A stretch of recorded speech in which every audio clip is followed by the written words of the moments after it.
আসসালামু আলাইকুম viewers, jazz cooking studio থেকে আমি ফারজানা। আজ আবারও এলাম একটি মজাদার রেসিপি নিয়ে।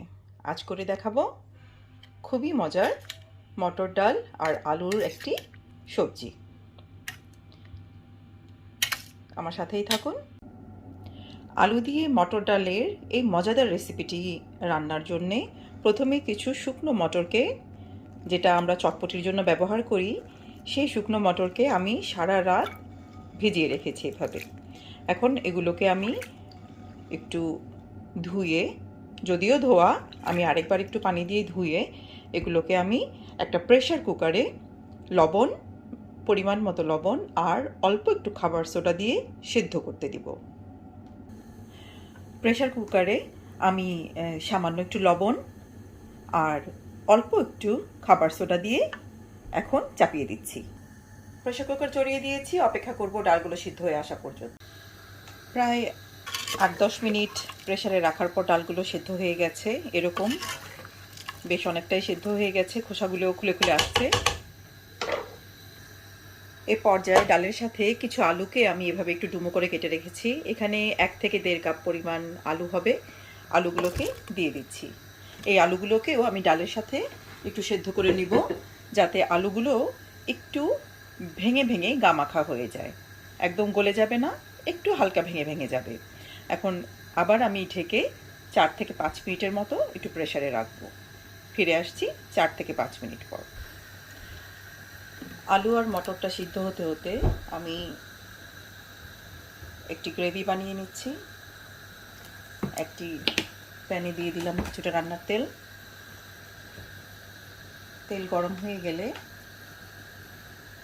দিয়ে দিচ্ছি কুচনো পেঁয়াজ,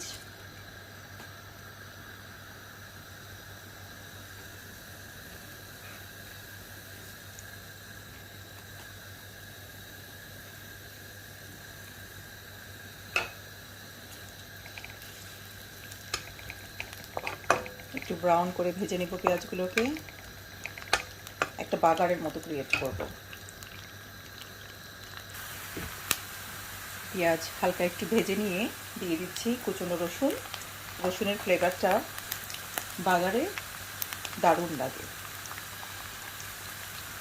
শুকনা মরিচ আস্ত কিংবা একটু ভেঙে দিলেও খেতে খুব ভালো লাগে, ফ্লেভার দারুণ হয়। কিন্তু আমি তো শুকনো মরিচ দিতে পারছি না বাচ্চাদের জন্য, কারণ ঝাল ছেড়ে দিলে ওরা খেতেই পারবে না। একটু লালচে লালচে হয়ে আসা পর্যন্ত অপেক্ষা করব। বাগারের পেঁয়াজ রসুনটা একটু লালচে হয়ে আসার পর দিয়ে দিচ্ছি একটা বড় সাইজের টমেটোকে একটু ছোটো ছোটো করে টুকরো করে এর সাথে মিশিয়ে দিচ্ছি। টমেটোগুলো হালকা একটু নরম হয়ে আসলে অ্যাড করে দিব বাদবাকি মশলা। টমেটো নরম হয়ে গেছে, দিয়ে দিচ্ছি 1 চা চামচ পরিমাণ হলুদের গুঁড়া, পরিমাণ মতো যতটুকু ঝাল আপনারা খেতে চান পরিমাণ মতো লাল মরিচের গুঁড়া। আমি দিচ্ছি 1/2 চা চামচ কাশ্মীরি লাল মরিচের গুঁড়া, যাতে বাচ্চারা খেতে পারে, কারণ কাশ্মীরি লাল মরিচে ঝাল কম।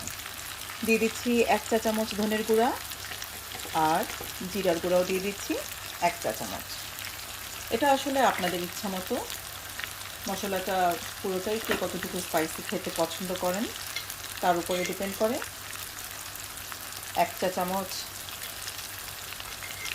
আদা আর রসুন বাটা, আসলে 1 চা চামচ না, এখানে 1.5 চা চামচের মতো দিয়েছি। ভালো করে একটু মশলাগুলোকে কষিয়ে নিতে হবে। খানিকটা পানি অ্যাড করে নিব।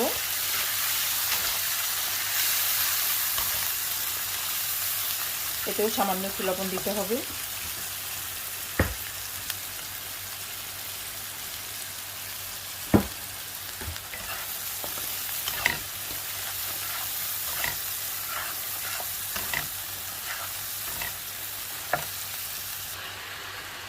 এক কাপের মতো গরম পানি দিয়ে দিলাম মশলাটাকে ভালো করে কষিয়ে নেওয়ার জন্য।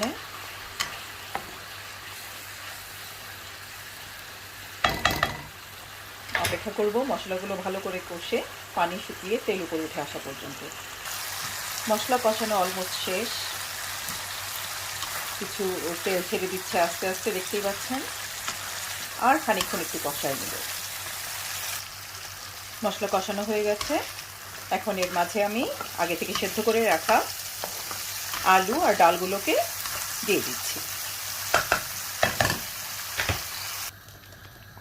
সেদ্ধ করা মটর ডাল আর আলুগুলোকে আমি দিয়ে দিলাম।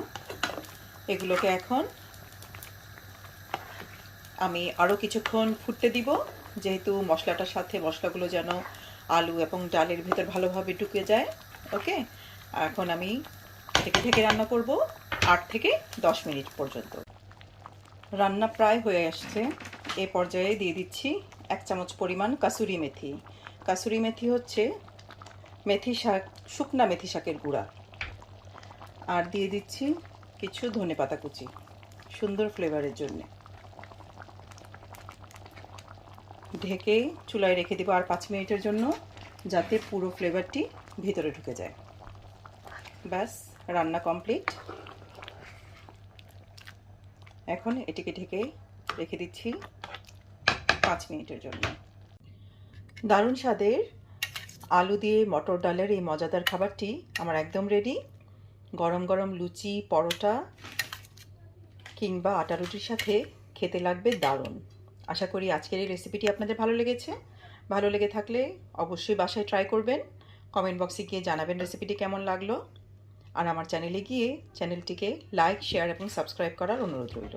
ফিরে আসবো আরেকটি রেসিপি নিয়ে। আসসালামু আলাইকুম।